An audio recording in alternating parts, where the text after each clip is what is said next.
বন্ধ্যাত্ব বা ইনফার্টিলিটি চিকিৎসায় বিজ্ঞানের একটি অমূল্য অবদান হলো আইভিএফ বা টেস্ট টিউব বেবি। তবে আইভিএফ এবং টেস্ট টিউব বেবি নিয়ে অনেকের মনে অনেক রকম ভ্রান্ত ধারণা রয়েছে। যেমন অনেকেই মনে করেন যে এটি একটি কৃত্রিম বেবি বা এটি অন্যের সন্তান। আসলে ব্যাপারগুলো সেরকম না। ব্যাপারটি একেবারে ভিত্তিহীন।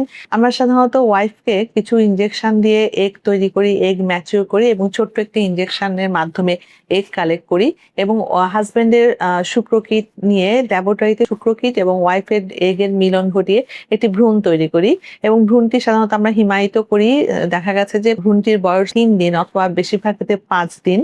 সেই সময় আমরা ভ্রূণটি কিন্তু স্ত্রীর জরায়ুতে প্রতিস্থাপন করি এবং বাচ্চাটি ওখানে আস্তে আস্তে বড় হয়। ফলে শিশুটি শতভাগ দম্পতির নিজেরই জৈবিক সন্তান। আরেকটি ধারণা হলো যে অনেকেই মনে করেন যে আইভিএফ মানে ১০০% সাকসেস রেট। আসলে ব্যাপারটি তা না। কারণ এটি একটি বৈজ্ঞানিক পদ্ধতি এবং এটার সাকসেস ডিপেন্ড করে অনেকগুলো ফ্যাক্টরের উপরে। তাদের কি কারণে আইভিএফ হচ্ছে, তাদের এটা কি মেল ফ্যাক্টর ছিল, মেলের প্রবলেম ছিল নাকি ফিমেলের প্রবলেম ছিল বা তাদের আর বাকি প্যারামিটার গুলো কেমন ছিল। যদিও আমরা সবকিছু অপটিমাইজ করে নিয়ে দেন আইভিএফ এ ঢুকি, বাট অনেক কিছু ফ্যাক্টর আছে, সবকিছু মিলিয়ে কিন্তু আইভিএফ এর সাকসেসটা ডিপেন্ড করে। সো আইভিএফ মানে যে ১০০% নিশ্চিন্ত প্রেগনেন্সি এ কথা বলা যায় না। অনেকেই মনে করেন যে আইভিএফ আসলে অনেক কষ্টের ব্যাপার, প্রতিদিন ইনজেকশন নেওয়া, ব্যাপারটি খুব পেইনফুল বা ভয়াবহ।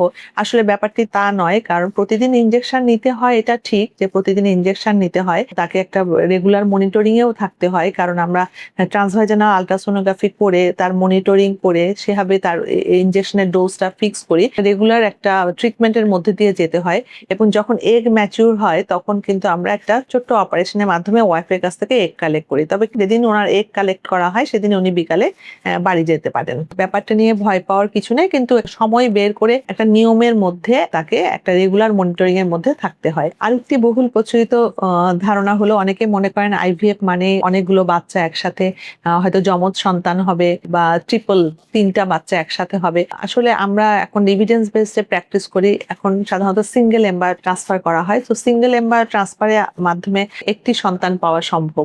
এছাড়া অনেকেই মনে করেন যে আইভিএফ মানে প্রেগন্যান্সি জুড়ে তাকে পুরা বেড রেস্টে থাকতে হবে। আসলে ব্যাপারটি তাই নয়, কারণ আমরা যে ওয়াইফকে ইনজেকশন দিচ্ছি, এগ তৈরি করছি, হাজবেন্ডের কাছ থেকে শুক্রকিট নিচ্ছি এবং সিমেন্ট নিচ্ছি, সেখান থেকে শুক্রকিট এবং এগের ল্যাবরেটরিতে মিলন ঘটিয়ে ভ্রূণ তৈরি করছি এবং তারপরে যখন ভ্রূণটির বয়স ৩য় দিন বা ৫ম দিন, বেশিরভাগ ক্ষেত্রে ৫ম দিনে আমরা ট্রান্সফার করি।